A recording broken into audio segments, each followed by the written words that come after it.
Hallelujah. स्वागत है आप सबका मेरी भविष्यवाणियों की पुस्तक में। तो आइए हम आज के पवित्र वचन को पढ़ेंगे, जो कि परमेश्वर की दासी मास्टर सोनिया यूसुफ नरुला जी के द्वारा लिखा गया है। परमेश्वर को प्रथम स्थान दें। जैसा कि निर्गमन की पुस्तक अध्याय 20 उसकी 3 से 4 आयत में लिखा है, तू मुझे छोड़ दूसरों को परमेश्वर करके ना मानना। तू अपने लिए कोई मूर्ति खोद कर ना बनाना, ना किसी की प्रतिमा बनाना जो आकाश में या पृथ्वी पर या पृथ्वी के जल में है। मेरे प्रियो, बाइबल में जब हम दानियल के बारे में पढ़ते हैं तो लिखा है, तो उसने प्राण देने तक परमेश्वर के साथ वफादारी की। दानियल को पता था कि राजा की ओर से यह आज्ञा निकल चुकी है कि जो कोई भी उसकी मूर्ति को छोड़ किसी के आगे घुटने टेकेगा तो वो मार दिया जाएगा। लेकिन फिर भी जैसे वो रोज परमेश्वर के आगे घुटने टेक कर प्रार्थना करता था, ऐसे ही वो रोज प्रार्थना करता रहा।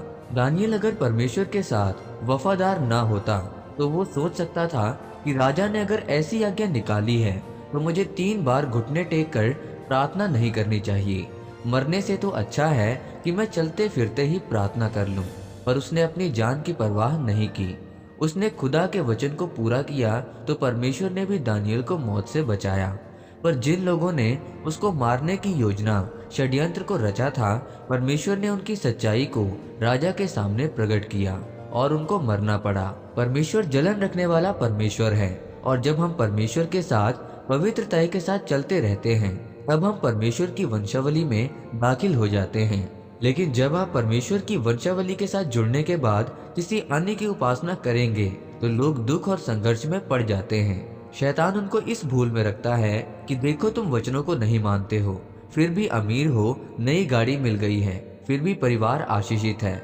लेकिन दूसरी तरफ से शैतान उनके जीवन में ऐसा कुछ करेगा कि उनकी जिंदगी में वो श्राप काम करने लग जाता है। चाहे वो श्राप किसी बीमारी के रूप में हो, चाहे घर में एक के बाद एक दूसरा तलाक चल रहा हो, या फिर वो विकलांग बच्चों के द्वारा वो श्राप काम कर रहा है।